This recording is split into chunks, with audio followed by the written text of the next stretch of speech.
取黄色、棕色和白色调出底盘颜色，擀薄。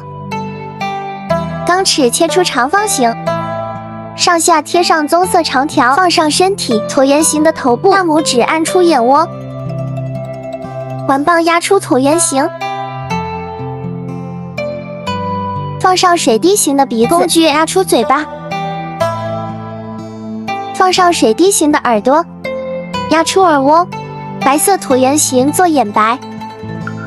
黑色圆片做眼珠，黑色细长条做眼线，减去多余部分，高光笔点出高光，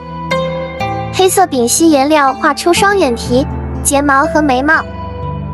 用色粉给完化妆。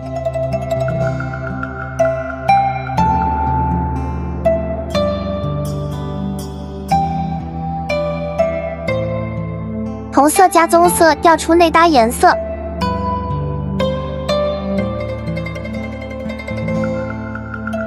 黄色丙烯画出花花装饰，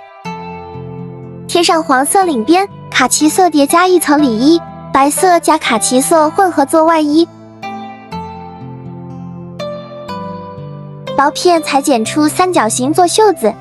手臂包在里边折出褶皱，修剪袖子形状，放到合适位置，深卡其叠加一层袖子，先贴一层发片，拉出发丝，一根根贴上去，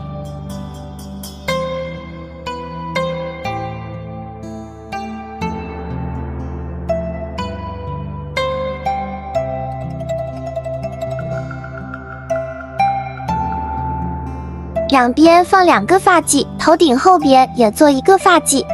头顶两边继续放上发髻，贴上红色绑带，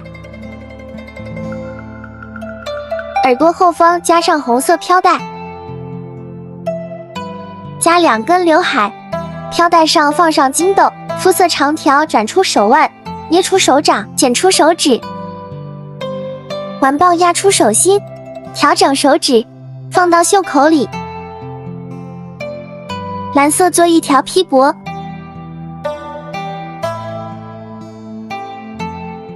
红色圆片叠加做2朵花花，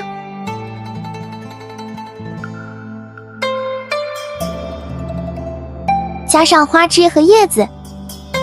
放到娃手里，一个大桃女娃就完成啦！喜欢的小伙伴记得点赞收藏哦！